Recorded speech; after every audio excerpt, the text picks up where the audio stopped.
Hey tout le monde, aujourd'hui on se retrouve dans une nouvelle vidéo et on va parler du fait que le furet ne mange pas ses os. Cette vidéo va faire partie de la rubrique crue. À chaque coup, quand ça fait partie de la rubrique crue, j'oublie de le dire. Aujourd'hui, bah, je le dis. Voilà. C'est parti, on commence tout de suite la vidéo.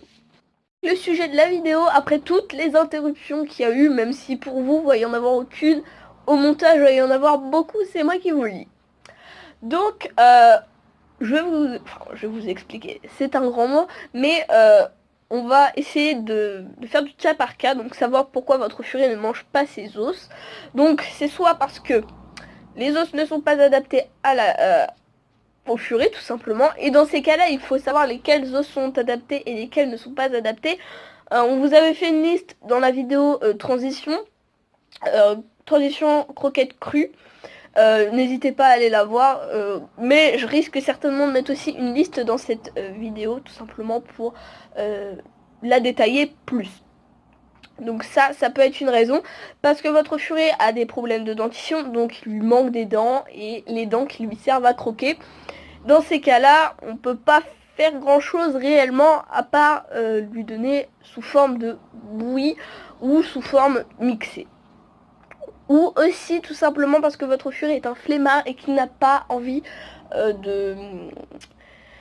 de croquer tout simplement l'os. C'est le cas de Lily et c'est très embêtant. Du coup, je vais vous expliquer comment faire quand on a un furet qui ne mange pas ses os. S'il y a des alternatives, entre guillemets, des choses à faire, etc.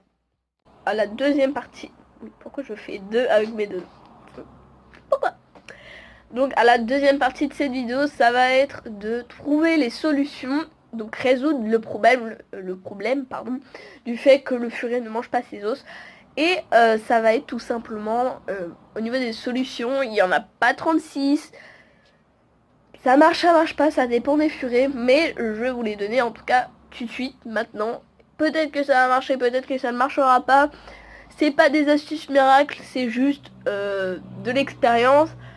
Des conseils aussi qu'on nous a donnés parce qu'on n'a pas appris toute seule non plus, et aussi des choses qu'on a fait un peu de manière automatique entre guillemets. Donc voilà, je vais vous les donner tout de suite. La première chose à savoir, c'est est-ce que les os qu'on utilise sont adaptés ou non.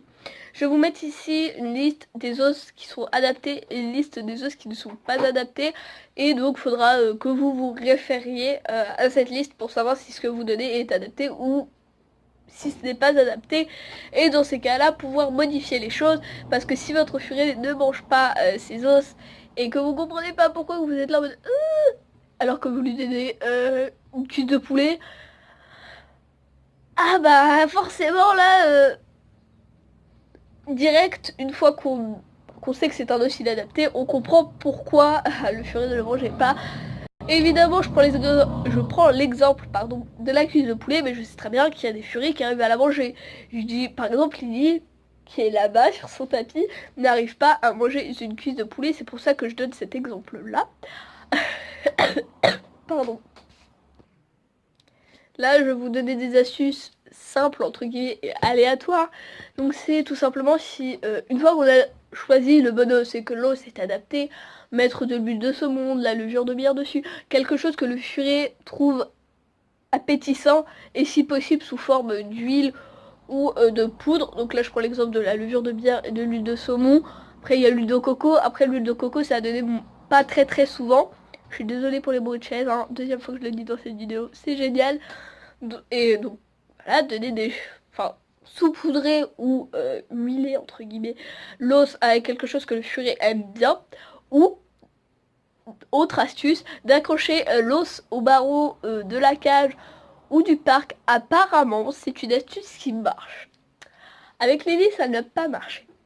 Donc autant vous dire que là, je suis sceptique au niveau de cette astuce, mais je vous la donne quand même parce que pour moi, c'est une bonne idée. C'est juste que nous, Lily, elle ne le fait pas. Donc pour nous, c'est clairement pas... Ça sert à rien, mais peut-être que pour vous, ça va vous aider. Je ne sais pas. Chaque furet, comme je l'ai déjà dit, chaque furet est différent.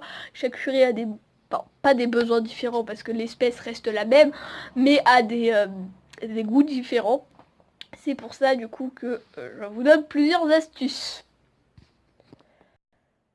C'est celle de d'écraser les os avec un marteau. C'est ce qu'on faisait excusez-moi, c'est ce qu'on faisait à Lily. Ça a marché au début et après elle s'est lassée parce que c'est une feignasse et que elle, les os, elle veut pas, tout simplement. Elle y arrivera jamais de sa vie, mais elle avait quand même réussi un petit peu à manger. Bon, après elle avait pas mangé l'intégralité, mais c'était dans le début, j'ai envie de dire, de donner les os sous forme de proie. Si le furet n'arrive pas à manger des culs de poulet, bien sûr, des ailes de poulet, etc., etc., des coffres de lapin, enfin des os adaptés, si vous essayez les proies, voir si le furet arrive à manger les os. Donc les poussins, même si les poussins c'est plus du cartilage, les poussins, les souris, les rats, etc., etc., et tester ça. Oui, tu veux t'en aller? Et c'est ce qui a marché avec Lily notamment. Oui, tu veux t'en aller? Vas-y, hop. Oui. Le furet a des problèmes de dentition et il n'arrive pas à croquer l'os, par exemple s'il lui manque des dents, etc., etc. J'ai envie de dire, c'est normal. Il n'a plus de dents, il ne va pas réussir à croquer un os, ça paraît logique. Dans ces cas-là, ça va être de lui faire de la bouillie ou du raw mixé pour justement assouvir, entre guillemets, enfin pour pouvoir le nourrir à la viande crue, etc. etc. Donc ça c'est une technique et maintenant je vais aussi vous donner une technique pour les furets mais qui sont chiants de chez chiants et qui ne mangent pas leurs os malgré le fait qu'ils n'aient pas une dentition excusez-moi normale, qu'il n'ait pas enfin que ce soit des gros flemmards en gros qui n'arrivent pas à manger leurs os. La technique ça va être de leur donner du broyé ou du raw, sauf que ok on peut. Sauf qu'il ne va pas falloir en donner tout le temps. Parce que sinon, Tartre et compagnie, ça va arriver vite. Et à côté de ça, donner des proies. Donc voilà, c'est la fin de cette vidéo. Je suis désolée, je bois en fin de vidéo. Mais je pense que vous l'avez entendu à certains moments de la vidéo. Mais j'ai un petit peu mal à la gorge. Et du coup, à force de parler, bah, je tousse. Donc voilà, j'espère que la vidéo vous aura plu. Et sur ce, je vous fais de gros bisous. Bye!